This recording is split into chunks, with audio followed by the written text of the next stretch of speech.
한번 인사하겠습니다. 더위에 건강하십시오.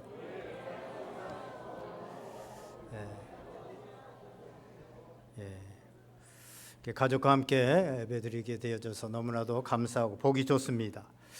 신앙은 아는 것이 중요한 것이 아니라 사는 것이 중요합니다. 우리가 계속해서 로마서의 말씀을 가지고 말씀을 나누고 있는데, 우리가 진리를 아는 데서 그치지 말고 살아내시는, 사라지는 은혜가 있기를 주님의 이름으로 간절히 축원드립니다. 지난주에 우리는 우리 안에 성령님이 계십니다, 사십니다 라는 제목으로 성령님이 우리와 함께 하시다고 하는 이 사실을 알고 성령님의 인도함을 받아야 올바른 믿음이 되고 올바른 신앙이 되어질 수 있다라는 말씀을 드렸습니다. 우리 안에 계시는 성령님을 무시하고 그냥 우리가 그리스도 예수 안에 있는 자에게 결코 정죄함이 없다라고 하는 그 교리를 교리로 받아들이고 믿음으로 받아들이면 이상한 신앙, 괴물 같은 신앙이 될 수 있다라는 말씀을 드렸습니다.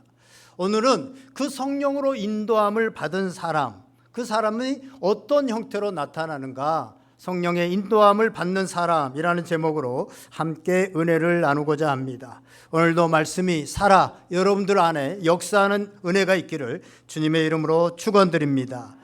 우리 스스로도 그렇습니다만 우리가 교회 생활을 하다 보면 교회 안에서 분명히 직분을 갖고 교회 안에서 뭔가 열심히 신앙생활을 한다고 하는데, 그 사람들이 정말로 저분이 믿음이 좋은 사람인가 아닌가, 뭔가 열심히 하는 것 같은데 헷갈리는 분들이 있습니다.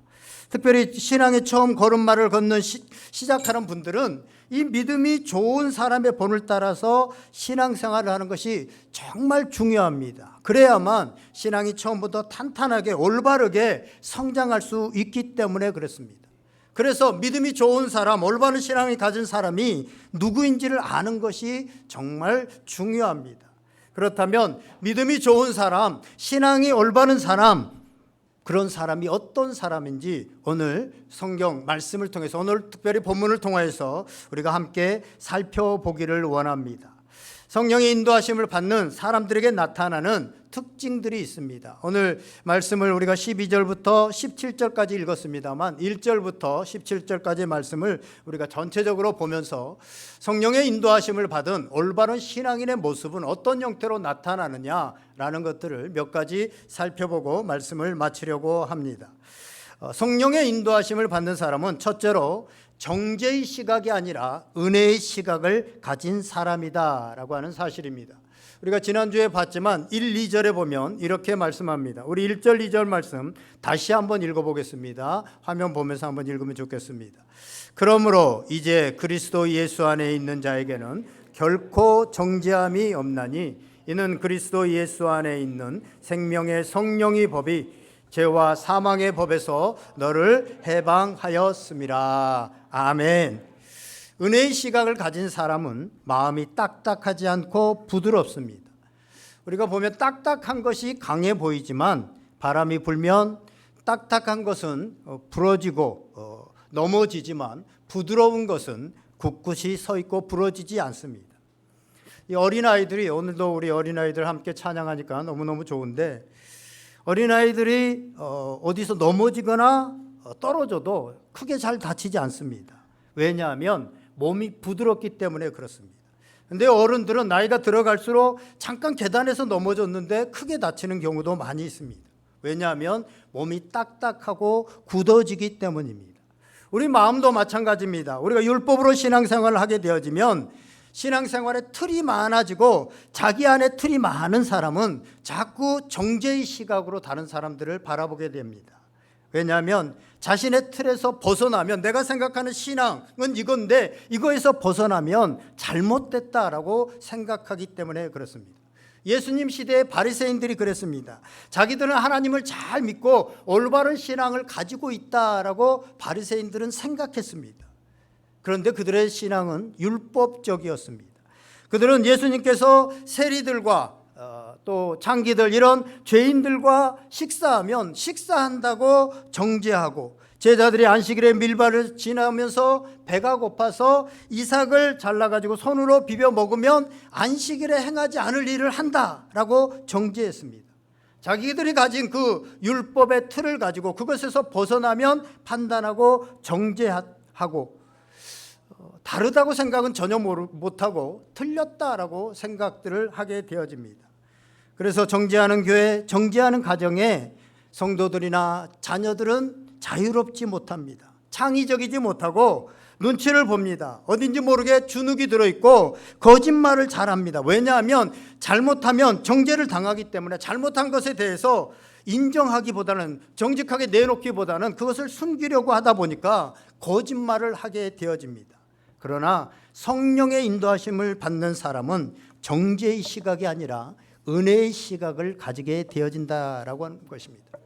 구약 성경에서 하나님께서 너희들에게 앞으로 이제 성령을, 율법이 아닌 율법으로는 되어지지 않고 성령을 주실 것이다 라고 하는 구절들이 많이 있는데, 그 중에 대표적인 구절이 에스겔서 36장 26절 말씀입니다. 거기에 보면 이런 말씀이 있습니다. 또 새 영을 너희 속에 두고 새 마음을 너희에게 주되 너희 속에서 굳은 마음을 제거하고 부드러운 마음을 줄 것이며. 아멘. 그러니까 성령의 마음은 굳은 마음이 아니라 부드러운 마음이다라는 것입니다. 공관복음에 보면 마태, 마가, 누가, 공관복음 세 복음 다 씨 뿌리는 자의 비유가 나옵니다. 이 씨 뿌리는 비유에서 좋은 밭, 옥토의 조건은 뭐냐? 흙이 부드럽다는 것입니다. 부드러운 흙이라야 씨를 뿌리면 싹이 나고 자라게 됩니다. 그래서 봄이 되면 반드시 농사를 짓는 사람은 하는 일이 뭡니까? 딱딱한 땅, 그 땅을 부드럽게 갈아엎는 그 쟁기질이라고 하죠. 저런 트랙터를 통해서 갈아엎는 작업을 합니다. 내 생각으로 딱딱하게 굳어 있으면 말씀의 씨도 들어갈 수가 없습니다. 딱딱하게 내 생각으로 들어있으면 말씀의 씨가 떨어져도 들어갈 수가 없습니다. 저도 성격 검사를 하면 요즘 MBTI라고 그러죠. 성격 검사의 대표적인 이 MBTI에서 T가 좀 강하게 나온 사람입니다. 그러다 보니까 어떤 사람이나 어떤 문제나 잘못하는 것을 보면 너무너무 잘 보여요. 이 F인 사람들은 사실은 잘 보이지 않습니다. 그런데 저같이 T가 좀 강한 사람들은 굉장히 잘못한 게 눈에 그냥 확 보여요. 그래서 쉽게 판단하고 정죄합니다. 밖으로 표현 안 해도 내 안에는 저 사람 잘못됐어, 저건 잘못된 거야 라고 하는 것들이 내 안에 있습니다. 그런데 내 안에 성령님이 계심을 알고 성령님께 집중하면서부터 점점 그런 판단과 정죄가 사라지고 은혜의 시각으로 점점 바라볼 수 있게 되더라는 겁니다. 왜냐하면 내가 더 훨씬 큰 죄인이고 내가 죄인 중에 괴수인데 내가 누구를 판단할 수 있겠느냐. 더군다나 선과 악을 판단하는 권한은 하나님께서 우리에게 주시지 않았고 하나님의 고유 권한입니다. 그래서 우리를 지으시고 선과 악을 판단하는 나무의 열매는 너희가 먹지 마라 라고 말씀하신 겁니다. 그런데 인간이 이 선악과를 따 먹으면서부터 계속해서 하는 일이 뭐냐? 늘 선과 악을 판단하는 일. 그래서 세상을 보세요. 모든 게 다 선악으로 모든 것들을 판단하고 그렇게 살아갑니다. 정치권은 더더욱이나 그렇지 않습니까? 그래서 이 판단하면서 늘 정죄하면서 살아가는 세상이 되어집니다. 정죄의 시각을 가진 사람들이 주로 쓰는 말은 뭐냐면 사람이 어떻게 그럴 수 있어? 어떻게 목사님이 그럴 수 있어? 장로님이 그럴 수 있어? 그러나 성령의 인도하심을 받는 은혜의 시각을 가진 사람들이 주로 쓰는 말이 뭔지 아십니까? 그럴 수도 있지. 제가 언젠가도 말씀드린 것 같은데 안희숙 권사님이 죽으면 죽으리라 라고 하는 책을 보면 예수님이 겟세마네 동산에 가서 이제 죽음을 앞두고 땀방울이 핏방울 되도록 기도하면서 너희들 기도해라 라고 얘기를 하셨습니다. 그런데 제자들 중에 그것도 대표 선수 3명 아닙니까? 제일 앞선다고 하는 제자들이 예수님이 지금 죽게 돼가지고 땀방울이 핏방울 되도록 기도하고 딱 와서 보니까 기도하라고 했는데 제자들이 자고 있습니다. 그때 예수님이 뭐라고 말씀하십니까? 시험에 들지 않게 깨어 기도하라. 마음에는 원이로되 육신이 약하도다라는 말씀을 하셨는데 이 말씀을 이 죽으면 죽으리라 해서 안희숙 권사님이 뭐라고 해석을 하느냐? 그럴 수도 있지. 예수님이 그럴 수도 있지라고 하셨다는 거예요. 그렇게 해석합니다. 심리학에요, 원숭이 새끼에게 젖을 먹이는 그런 실험이 있습니다. 교육학에서도 많이 나오는 그런 건데, 실제로 원숭이, 막 태어난 원숭이, 이제 어미를 잘 모르는 그 원숭이를 가지고 이제 원숭이에게 젖을 먹이는데, 이렇게 새로 만든 이렇게 원숭이 모양을 한 저런 거기다가 젖병을 놓고 저기로 들어가서 먹으면 이제 젖이 나오는, 우유가 나오는 젖병을 놨고, 또 하나는 이렇게 복실복실한 털 같은 거를 놨고 그 안으로 들어가서 먹으면 거기도 우유를 이렇게 설치해 놨다는 거예요. 그래서 어디로 원숭이들이, 새끼 원숭이들이 들어가서 젖을 먹는가 봤더니 저 털이 있는 쪽, 그쪽으로 가서 다 원숭이들이 우유를 먹더라는 거예요. 젖을 먹더라는 거예요. 나중에는 저기 이제 털이 있는 쪽에 우유는 나오지 않고 쇠가 있는 쪽에 있는 우유만 나오게 했더니, 쇠가 있는 쪽에 가서 얼른 우유만 먹고 와서 놀고 지내기는 이쪽에 털이 있는 쪽에 와서 놀고 지내더라는 겁니다. 그것처럼 부드러운 것을 우리는 본능적으로 좋아하고 알게 되어진다라는 것입니다. 성령의 인도하심을 받은 사람은 딱딱한 사람이 아니라 부드러운 사람이요 포용적인 사람입니다. 딱딱하게 굳은 사람 곁에는 언제나 비판적이고 정치적인 사람들이 모여집니다. 그러나 부드러운 사람 곁에는 언제나 생명이 자라고 있습니다. 마치 옥토와 같이, 부드러운 흙과 같이 생명이 자라나고 있습니다. 어느 교회다 그렇지만 우리 교회도 그런 사람들 곁에는 항상 부드럽고 성령의 인도하심을 받는 사람 곁에는 새로운 생명이 늘 자라고 있는 것을 보게 되어집니다. 사랑하시는 여러분, 굳은 마음을 제하고 부드러운 마음을 주시는 성령으로 가득하게 되시기를 주님의 이름으로 축원드립니다. 또한 우리 오늘의 교회가 정죄가 아닌 은혜의 시각을 가진 성령의 인도하심을 받는, 그래서 이 시대에 많은 공부한 자들, 세상이 어디를 가도 비판받고 정죄의 시각으로, 판단의 시각으로 바라보고 있어서 힘들고 지치고 우울증에 걸리고, 그런 영혼들이 이 오늘의 교회 공동체 안에서 쉼을 얻고 새로워지고 은혜 받고 일어나는 살아나는 역사가 있기를 주님의 이름으로 간절히 축원드립니다. 두 번째로, 성령의 인도하심을 받는 사람은 육신의 일을 생각하는 사람이 아니라 영의 일을 생각하는 사람이라고 하는 사실입니다. 우리 5절 6절 말씀 다 같이 한번 읽어보겠습니다. 오늘 본문 5절 6절 시작. 육신을 따르는 자는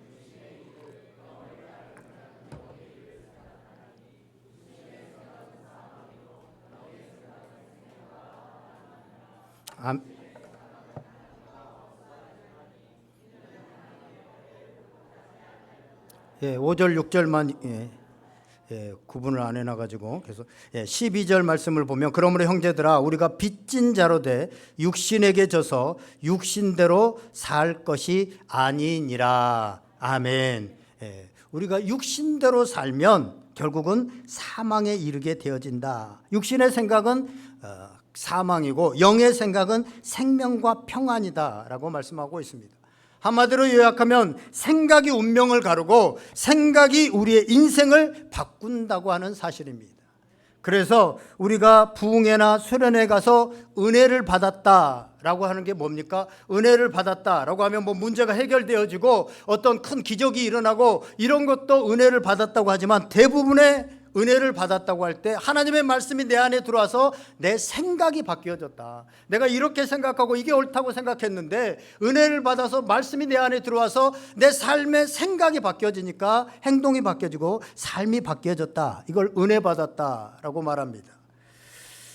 이렇게 생각이 바뀌면 우리의 행동이 바뀌고 삶이 변화되기 때문에 성령님은 우리 안에 들어와서 우리의 생각을 인도하시고 우리의 생각을 지배합니다. 민수기 13장 14장에 보면 우리가 잘 아는 얘기가 나오죠. 가나안 땅을 점령하러 갔던 12명의 정탐꾼들, 그 정탐꾼들 중에서 10명의 정탐꾼은 결국 망하게 되어지고 2명의 정탐꾼은 가나안 땅에 들어가고 살아나게 되어집니다. 왜 10명의 정탐꾼이 망하게 되어집니까? 그 10명은 가나안 땅에 사는 거인들에 비하면 우리는 메뚜기와 같다. 우리는 들어가지 못할 거다. 우리는 망할 거다. 우리는 여기서 죽을 거다. 라고 그렇게 생각을 했기 때문에 그들은 실제로 망했고 실제로 가나안에 들어가지 못했고 실제로 그들은 인생이 망하게 되어지는 그런 결과들을 초래하게 되어집니다. 반면에 여호수아와 갈렙은 어떻습니까? 하나님이 우리와 함께 하시면 우리는 이긴다. 저들은 우리의 밥이다 라고 그렇게 생각했고 그 생각이 그들을 생명으로 가나안 땅으로 인도했다는 것입니다. 결국 생각이 중요합니다. 그런데 우리의 생각은 잘 속일 수가 없습니다. 밖으로 드러납니다. 그래서 우리는 성령의 인도하심을 받는 사람인지 아닌지를 알게 되어집니다. 어떤 성도를 만나면 늘 만나기만 하면 주식 얘기, 부동산 얘기, 어떻게 하면 돈을 벌 수 있다, 어떻게 하면 진급할 수 있다, 이런 얘기만 하는 사람이 있습니다. 또 어떤 성도는 어디 가면 음식이 맛있다, 어디 가면 전망이 좋은 커피숍이 있다, 어디 가면 경치가 좋다, 이런 얘기만 하는 분들이 있어요. 어떤 분들은 매 만나면 뭘 먹으면 건강에 좋다, 이런 운동을 하면 매 건강 얘기만 하는 사람이 있습니다. 우리 양경일 집사님이 이런 유머를 잘하는데 제가 한번 옛날에도 했던 얘기인데 어떤 젊은 사람이 결혼을 하고 싶은데 돈이 없어가지고 집도 없고 이래서 결혼을 못하고 또 그러다 보니까 여자도 없고 그래서 늘 머릿속에 생각하기를 돈, 여자, 결혼, 돈, 여자, 결혼 이것만 매일 생각해서 나중에 근데 결혼을 했다는 게 생각하니까 되잖아요. 그런데 돈 여자하고 결혼을 했대요. 돈 여자. 그러니까 어떻게 생각하느냐가 정말로 중요합니다. 그런데 성령의 인도하심을 받는 사람은 그런 생각을 하는 것이 아니라 어떻게 하면 내가 하나님을 기쁘시게 할까라고 하는 생각을 한다는 것입니다. 오늘 본문 13절에 보면 이런 말씀이 있습니다. 너희가 육신대로 살면 반드시 죽을 것이르되 영으로서 몸의 행실을 죽이면 살리니. 아멘. 성령님이 하시는 일 중에 하나는 우리의 생각을 통해서 우리의 몸의 행실을 죽이고 우리를 거룩으로 이끈다라고 하는 사실입니다.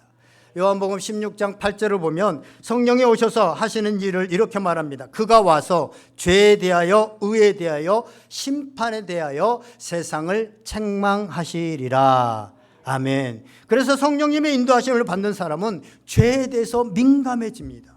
그리고 죄 때문에 괴로워하게 되어지고 죄가 있으면 시편 51편에 다윗이 그랬던 것처럼 하나님과의 관계가 멀어지기 때문에 그가 늘 성령이 떠나지 않기를 기도하게 되어지고 괴로워하게 되어진다는 것입니다.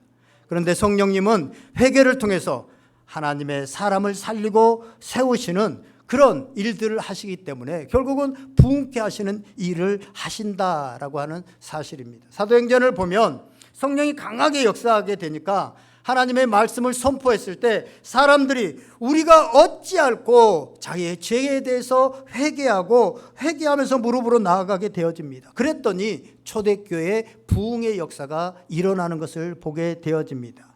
우리나라 1907년에 평양 대부흥운동이 일어날 때도 마찬가지 아닙니까? 성령이 강하게 역사하니까 길선주 장로님을 비롯해서 정말로 부끄러운 죄들을 고백하게 되어지니까 성도들도 다 자기의 죄를 고백하면서 회개의 운동이 일어나고 결국은 부흥의 역사가 일어나게 된 것입니다.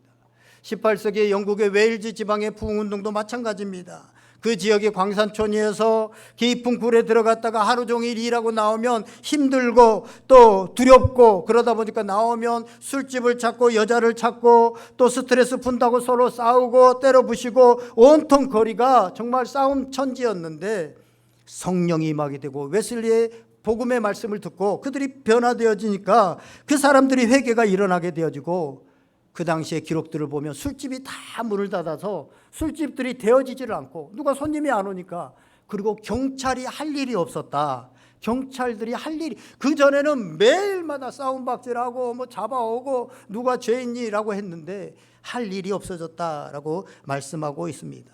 이처럼 성령의 인도하심을 받으면 우리가 어떻게 하면 하나님을 기쁘시게 하는 거룩한 삶을 살 수 있을까라는 생각으로 바뀌어진다는 것입니다.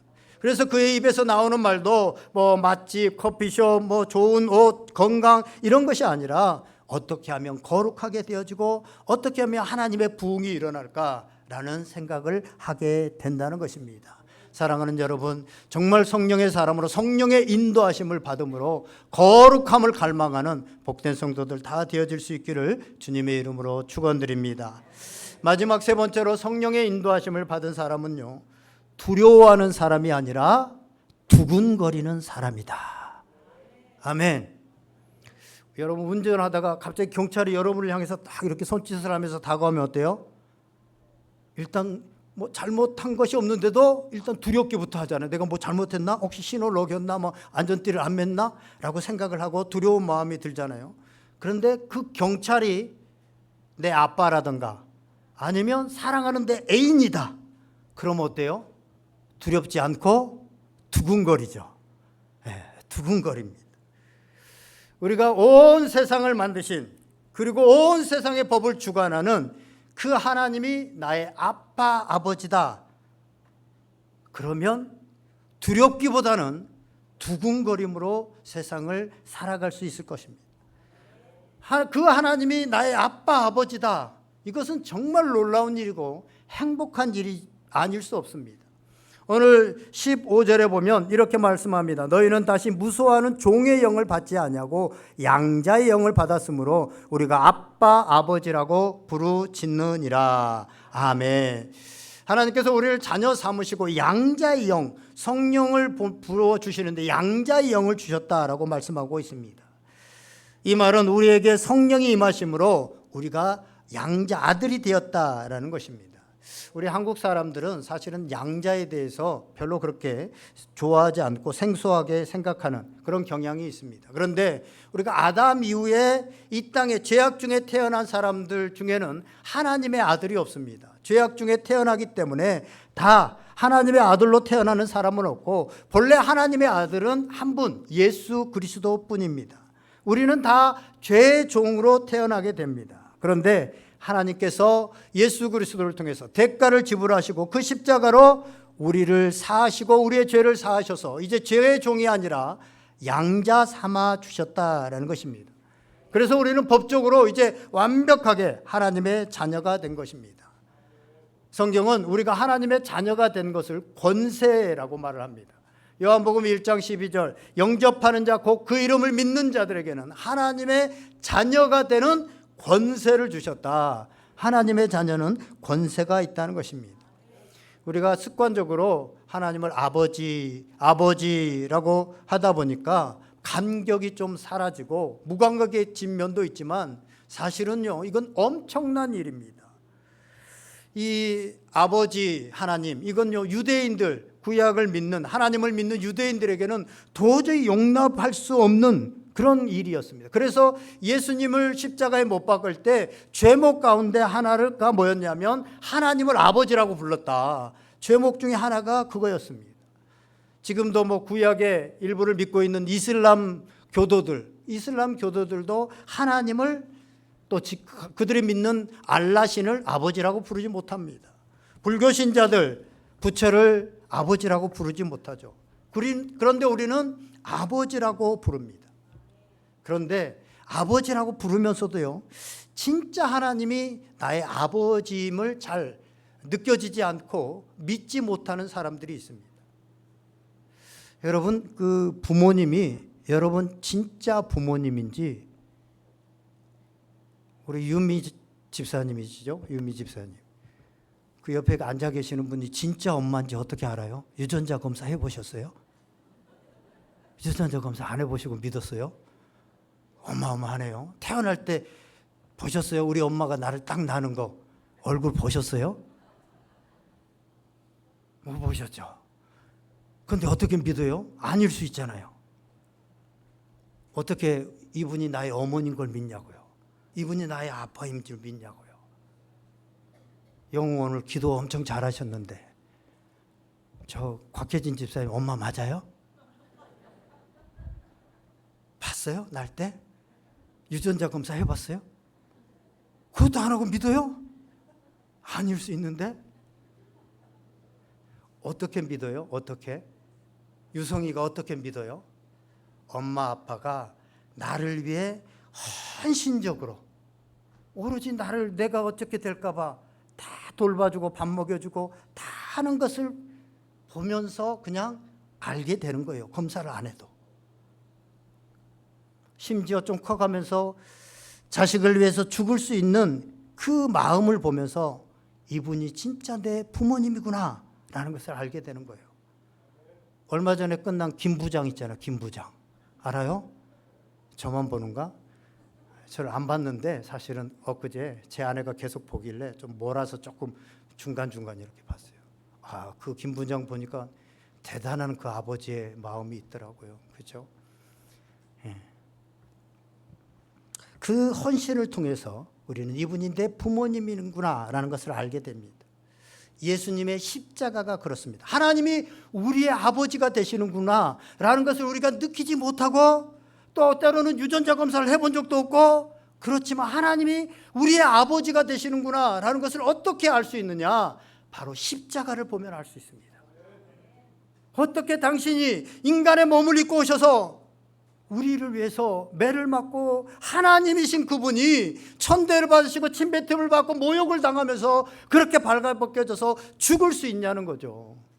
이 일을 할 수 있는 게 아버지 아니면 부모님 아니면 누가 할 수 있냐는 거죠.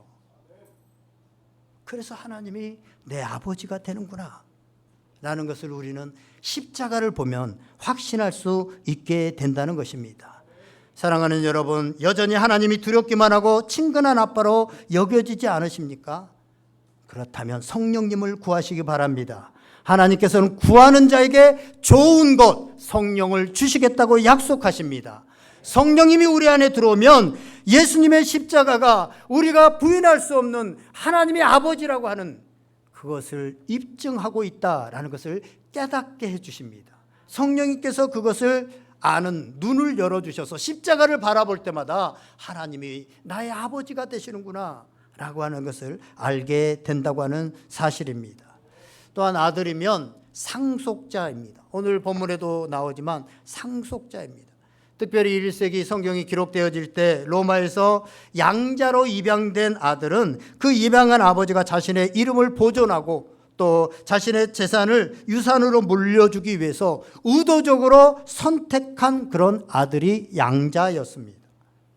우리도 하나님의 양자가 되고 하나님의 아들이 되어져서 이제 상속자가 되었습니다. 우리가 하나님의 상속자이면 삶이 완전히 달라집니다. 천지를 창조하시고 이 천지의 모든 것을 운행해 나가시는 그 하나님이 내 아버지가 되면 아쉬울 것도 두려울 것도 없습니다. 그래서 세상을 이제 두려움으로 살아가는 것이 아니라 두근거림으로 살아가게 되어집니다. 제가 한번 예를 들었잖아요. 우리 애들이 아주 어렸을 때 그 매미 태풍, 그때 정말 차 조금만 경차 타고 오면서 그거 혹시나 전복되지 않을까 막 바람 불고 물이 막 팍 치고 막 그렇게 오는데 우리 애들은 뒤에 앉아가지고 물이 팍 치면 와 신난다 분수다 뭐 이러는 거예요. 왜냐하면 이 아버지 힘없는 이 아버지도 아버지가 있기 때문에 그들에겐 두려움이 없는 거예요. 그런데 우리가 천지를 지으신 그리고 천지의 모든 것들을 운행해 나가시는 그 하나님이 내 아버지가 되는데 무슨 두려움이 있어요? 폭풍이 다가오고 고난이 다가오면 오히려 이걸 통해서 무엇을 행하실까라고 하는 두근거림이 있다라는 것이죠. 한번 제가 예를 들은 얘기가 돼서 좀 그렇습니다만 저희 작은 형님이 초등학교밖에 졸업을 못했어요. 초등학교 때 뒷산에 불 내가지고 돈 벌러 가겠다고 물론 뭐 보낼 수 있는 그런 여건도 아니었습니다만 그래서 돌 공장에 가서 그 어린 나이에 일하면서 못된 어른들이 막 술 먹이고 막 담배 막 어른들 짓궂어요. 그래서 20살 되기 전에 위장병 위에 막 피토하고 결국은 집에 와서 뭐 큰 병원에 갈 여건도 못 됐으니까 그냥 죽기를 기다리면서 아버지가 계속 신앙생활을 했으니까 교회 가서 이제 그냥 담요 더 뒤집어 쓰고 기도하고 막 그러다가 나왔어요. 나와서 시골에 있는 이제 시골 교회에서 청년으로 이제 20살 간 넘었는데 뭐 교회 온갖 일들 뭐 교회 뭐 봉고차를 운행도 하고 뭐 찬양도 하고 주일학교 뭐 선생님도 하고 청년회 회장도 하고 온갖 일을 다 하면서 이제 결혼을 해야 될 나이가 됐는데 보세요. 초등학교를 졸업했죠. 모아둔 돈도 없죠. 몸은 치유는 됐지만 그래도 몸이 약했어요. 그래서 튼튼하지 못해서 결혼할 나이가 됐는데도 선뜻 이렇게 뭐 사귀고 교제가 좀 있어도 결혼할 때 되면 떠나버리는 거예요. 33살이 훌쩍 넘었어요. 지금은 33살이 아무것도 아니지만 당시에 20대가 넘으면 완전히 이제 노총각 이렇게 되는 거죠. 지금으로 말하면 한 40대가 훨씬 넘은 걸로 여겨집니다. 그런데 그 당시에 성령이 충만해서 막 청년 활동하고 뭐 어디 가서 막 뭐 이렇게 성경 공부도 하고 뭐 연합회 활동도 하고 막 연합 성경 그런 것도 인도하고 막 이랬던 형님이라 그런지 그때 이런 얘기를 했습니다. 저하고 누워서 야, 제나마 나는 장차 내 아내가 누가 될지를 생각하면 가슴이 두근거린다. 가슴이 두근거린다. 그때 그 처지를 제가 아는, 그때 제 마음은, 그때 제가 이제 대학을 다니기 시작했는데 형님이 좀 불쌍하게 아유 결혼을 하지 못할 것 같으니까 괜히 세상 말로 객기 부린다 이런 생각을 했습니다. 이건 성령이 그 안에 임하고 천지를 만드신 하나님이 내 아빠라고 하는 사실을 확실히 알고 믿는 사람만이 사실은 할 수 있는 그런 얘기입니다. 그래서 그런지 얼마 후에 20대 음대를 졸업한 성악과를 졸업한 형수님과 결혼해서 지금까지 아이 3명을 낳고 작년에 손주도 보고 목회하면서 잘 살고 있습니다. 삶이 여러 가지로 절망적이고 현실적으로 힘들지만 성령 하나님의 인도하심을 받는 사람은 상황을 보고 두려워하는 것이 아니라 아버지 하나님께서 이것을 통해서 하신 일들을 보면서 가슴 뛰는 두근거리는 그런 삶을 살게 되더라라고 하는 사실입니다. 사도행전 2장 17절에 보면 성령이 임하게 되어지니까 요엘서의 말씀을 통해 인용해서 베드로가 이렇게 설교합니다. 사도행전 2장 17절에 하나님이 말씀하시기를 말세에 내가 내 영을 모든 육체에 부어주리니 너희 자녀들은 예언할 것이요 너희의 젊은이들은 환상을 보고 너희의 늙은이들은 꿈을 꾸리라. 아멘. 성령 안에 있고 성령의 인도하심을 받으니까 상황이 두렵고 지금 상황이 예수 믿는 사람들을 잡아 죽이고 힘들게 하고 아무런 소망을 가질 수 없는 그런 상황이었지만 그 상황 속에서도 하나님의 비전을 보고 꿈을 꾸고 나이가 들어도 꿈을 꾸는 사람이 되더라는 것입니다. 인생을 두려움으로 살아가는 사람이 아니라 두근거림으로 살아가는 사람이 되더라는 겁니다. 그래서 성령의 인도하심을 받으면 정말 좋습니다. 성령의 인도하심을 받으면 나이가 들어도 대부분 나이가 들면 이제 뭐 죽을 나이 됐는데 죽을 때만 기다리지 뭘 해 내가 이렇게 되지만 성령의 인도하심을 받으면 그때까지도 내 육체가 살아있는 때까지 삶을 살아가는 가슴 두근거리는 그런 삶을 살게 되더라는 것입니다. 성령의 안에서 살면 두려워하는 것이 아니라 하나님의 행하실 비전을 보며 그것을 꿈꾸며 살아가게 되더라는 것입니다. 말씀을 정리합니다. 사랑하시는 여러분, 성령의 인도하심을 따라서 살아가면서 정죄가 아닌 은혜의 시각을 가지시고 육신의 일이 아닌 영의 일을 생각하고 두려움이 아닌 두근거림으로 살아가는 복된 성도들 다 되어질 수 있기를 주님의 이름으로 간절히 축원드립니다. 우리 다 같이 한번 기도하겠습니다. 성령 하나님, 내 안에 있는 성령 하나님의 인도하심을 따라 나도 살아가